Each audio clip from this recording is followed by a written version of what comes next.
क्या आप भी सोचते हैं हर महीने सेविंग करने के लिए, लेकिन लास्ट में होता क्या है, सेविंग हो नहीं पाती और बल्कि क्या होता है कि हमें और कुछ पैसे घट जाते हैं। तो ऐसा क्यों होता है, कभी आपने सोचा है?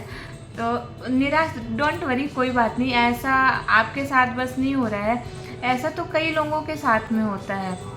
जैसे कई लोग सोचते हैं, हम में से कई सारे लोग हैं कि सोचेंगे यार इस महीने सेविंग करूँगा, इस महीने सेविंग करूँगी, लेकिन नहीं हो पा रहा है। तो आज हम इस वीडियो में जानेंगे कि हमसे ये वो कौन सी गलतियाँ हो जाती हैं, 3 गलतियाँ कौन कौन सी हो जाती हैं कि जिसकी वजह से हम सेविंग चाह के भी नहीं कर पाते हैं। और लास्ट में जब क्या होता है कि जब हमें अचानक से पैसों की ज़रूरत होती है, जब हमारे पास नहीं रहता तो हमें बहुत ही पछतावा होता है, काश कि मैं सेविंग कर ली होती, मेरे पास इतने पैसे आए थे, मैं बचा ली होती। तो कोई बात नहीं, आज पहले आपने नहीं किया, लेकिन अब समय है कि आप अपनी गलती सुधार सकते हैं। तो चलिए मिलके कोशिश करेंगे।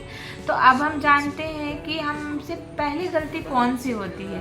तो जैसे ही हमारी सैलरी आती है, अगर आप हाउस वाइफ हैं तो आपकी भी सैलरी आती, अगर आप वर्किंग वूमेन हैं तो आपकी सैलरी आती होगी, अगर आप वर्किंग वूमेन नहीं भी हो तो आपके हस्बैंड की सैलरी आती होगी, या बिजनेस से इनकम होता होगा।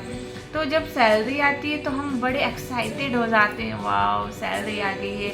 हमारे मन में सैलरी आने के पहले से ही प्लानिंग चलने लग जाती है कि आज सैलरी आ जाए तो मुझे ये करना है, मुझे ये शॉपिंग करनी है, मुझे यहाँ जाना है घूमने, मतलब ये सारा तो हमारे माइंड में चलने लगता है। लेकिन सेविंग का नहीं सोचते, अरे यार इतनी सैलरी आएगी, इतनी मैं सेविंग का पार्ट अलग रख दूंगी और इतना मैं सेविंग कर लूँगी, ये दिमाग में नहीं चलता है। तो डोंट वरी, ऐसा सबके साथ में होता है, आपके साथ बस में नहीं।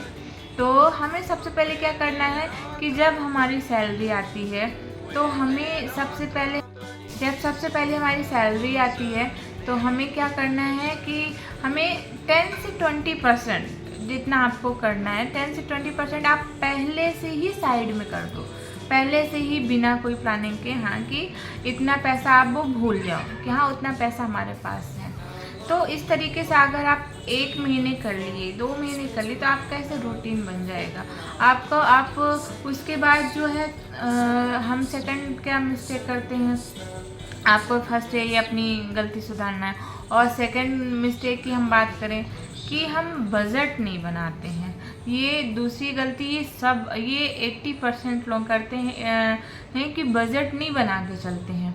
क्या है कि सैलरी आई, इवन ये सोचिए कि अगर इस महीने हमारी सैलरी 40 है और नेक्स्ट मंथ अगर हमारी इंक्रीज़ हो जाती है 10 या 20%, फिर भी हमें वो पैसे, हमारा सेविंग बिल्कुल नहीं होता। हम सोचते हैं वाह सैलरी इंक्रीज़ हो गई है, या हमारे हस्बैंड की सैलरी इंक्रीज़ हो गई है तो क्या करना है, या प्रमोशन हो गया है तो अब पैसे हमारे सेविंग होंगे। लेकिन होता क्या है, उसका उल्टा हो जाता है, सेविंग नहीं होता है। तो हमें सबसे पहले हमें बजट बना के चलना है। बजट में हमको पहले से ही बजट करना है। बजट ज़रूरी भी क्यों है लाइफ में, जैसे आप कहीं जा रहे होते हो ना, मतलब आप कहीं ड्राइव कर रहे हो, आपको रास्ता नहीं पता है, तो आप बिना, अगर दूर का भी सफ़र करें तो आप बिना गूगल मैप के आप सफ़र नहीं कर सकते हो, आपको मैप की ज़रूरत पड़ेगी। इसी तरह आपको अगर अपनी फाइनेंशियल जो है सिचुएशन सुधारनी है तो आपको बजट तो लेके चलना पड़ेगा। अगर आपको सेविंग सही तरीके से करनी है तो आपको बजट तो बहुत ज़रूरी है, आपको बजट अपना बनाना पड़ेगा। तो बजट पहले कैसे बनाते हैं, सबसे पहले हमारे एक्सपेंसेस क्या है, घर खर्च में आगे हमारे रहने खाने का। तो सबसे पहले वो तो हमेशा सबका फिक्स रहता है कि हाँ, हम सबको पता होता है कि हमारे खाने की उसमें हमारे इतना सामान लगना है, इतना खर्चा होना है, तो हमें उसको बजट उसका बना लेना है। और आज के डेट में क्या है, हर एक घर में ईएमआई चल रहा होता है। लोग मतलब ईएमआई पे कोई चीज़ें चल रही है या आप परचेस करके रखे हो तो आप पहले से ही आपकी ईएमआई भी तो क्लियर ही रहती है कि हाँ इतनी ईएमआई यहाँ जाना है। तो आपको पहले से ही ईएमआई अपना करके फिक्स रहता है, तो आप अपने ईएमआई वाला पार्ट अलग कर दो। वो बजट ये आप कॉपी में नोट कर लो तो ज़्यादा सही रहेगा।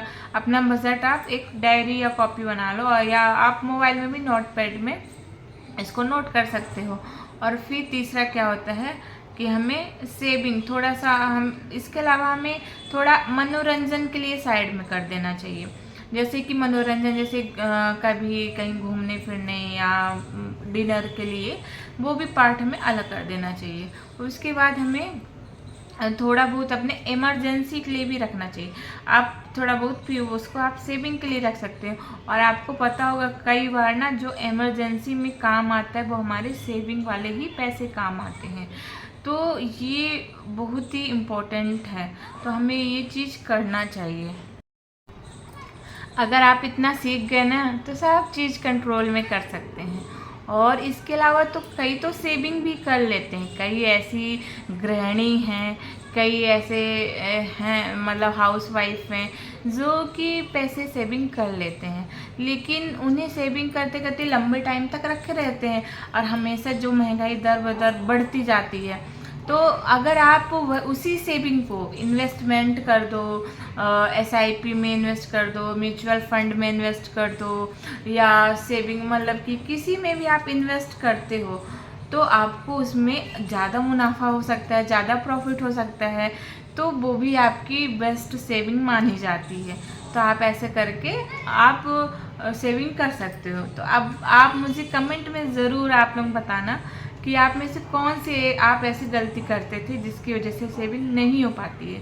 तो चलिए मिल के सीखते हैं कि हमें सेविंग कैसे करना चाहिए। तो आपको ऐसे ही पैसे से रिलेटेड वीडियो शेयर है आज की वीडियो या टिप्स आप मान लीजिए। अगर आपको वीडियो पसंद आई हो तो प्लीज़ चैनल को लाइक कर दीजिएगा, शेयर कर दीजिएगा, और चैनल को सब्सक्राइब करना मत भूलिएगा। और क्योंकि मैं ऐसे ही आपके लिए टिप्स लाती रहूँगी। तो फ्रेंड्स मिलते हैं नेक्स्ट